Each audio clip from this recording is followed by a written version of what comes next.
guys, it's me again with another video and another illustration. So today I will be doing a new illustration for my original character program. I have presented this idea to you and a lot of you have responded pretty positively about me making an art book featuring some of the characters my friend Laura and me thought of. And today I will be doing an illustration of the Queen of Hearts visiting her sister, the Queen of Frost, riding a Troika sled. For those who don't know what a Troika sled is, it's a Russian mounted sled led by 3 horses. So it will be fun to implement some of the nicely decorated animals in this new picture, I guess. And as a little bonus for everyone, I will be doing some sort of a tutorial on the splatter effects. Since it's the time of holidays and some holiday cheer, mostly followed by snow, I guess learning how to make an effective snow will cheer some of you guys up, and it's really not that complicated. So I will definitely show you how to do the snow effects in like 2 simple steps. Let's feature today's art supplies. Today I will be doing the usual. I will sketch out a scene and the composition with my regular drafting pen. I will do the inking with some Copic multiliners.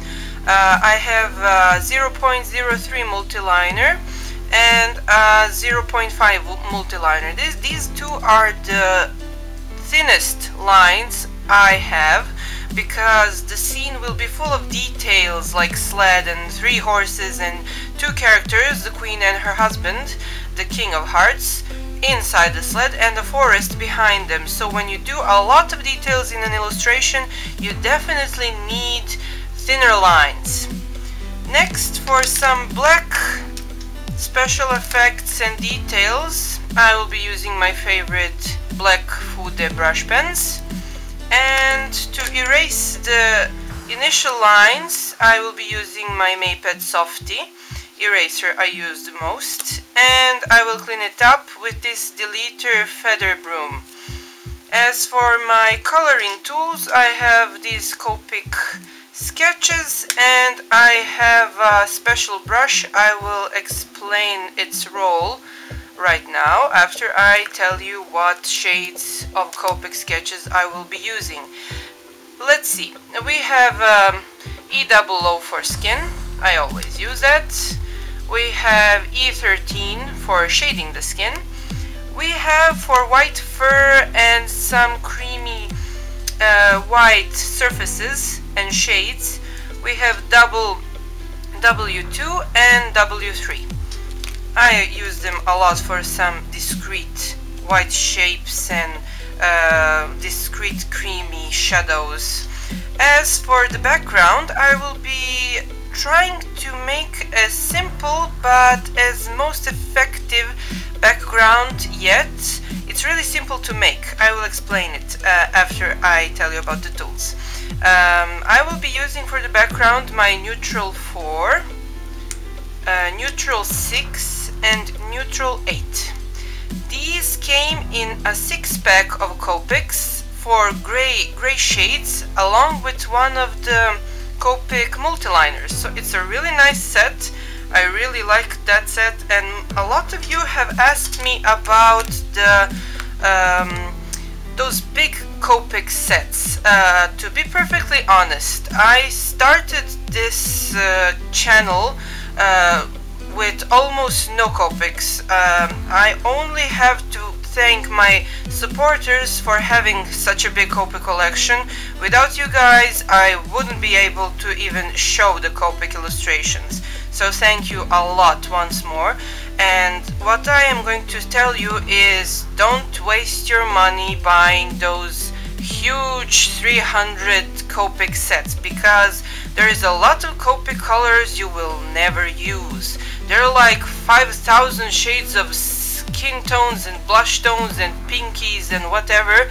I don't have idea how to use because I never use them. They're really proven to be really not that useful. The shades I mostly use are these two for the skin. Grays are always great. You can even blend them together with other colors and shade different colors with them. You don't even have to buy like light red and darker red for shading. You just need to use like these two colors, red and brown can also shade gold.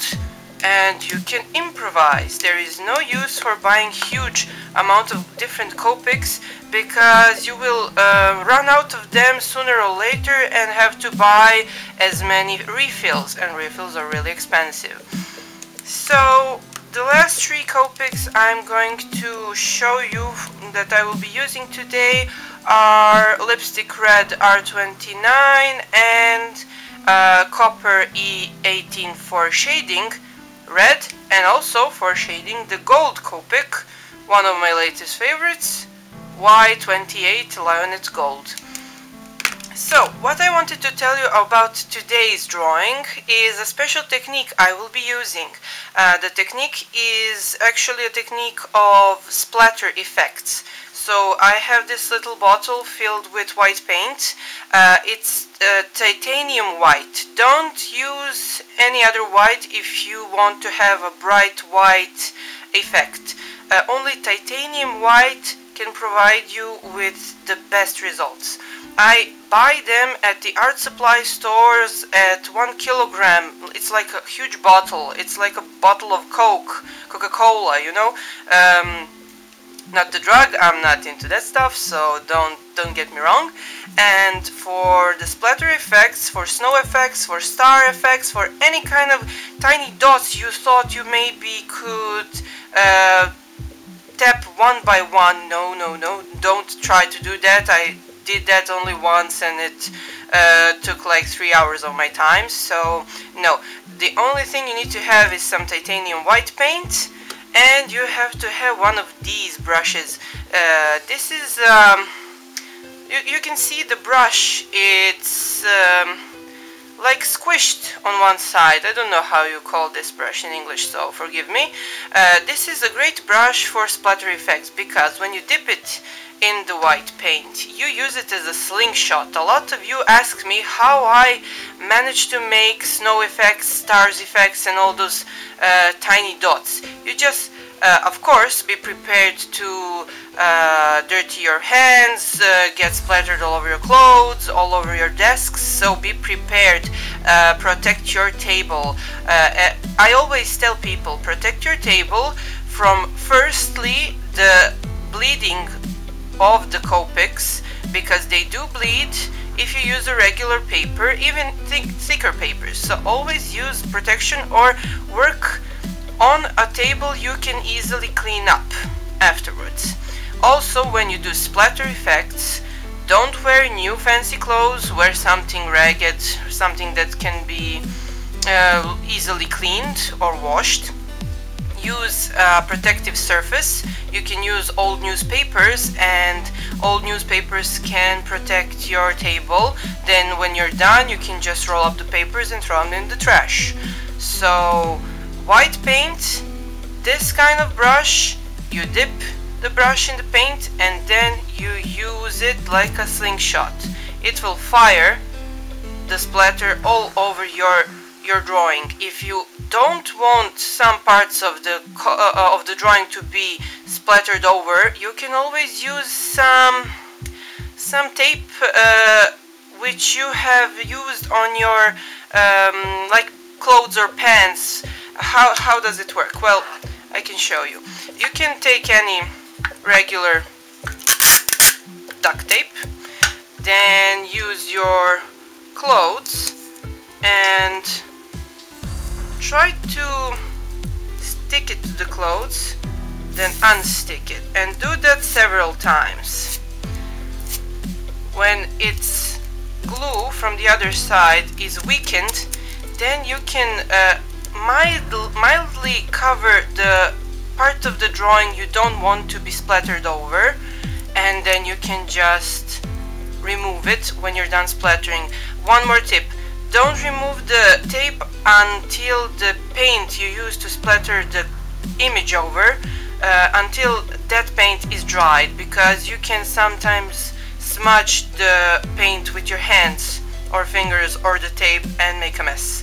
So please, when you do this technique, try to do it carefully, think ahead, and use some tools to protect the part of the drawing that you don't want to be splattered over. So let's begin.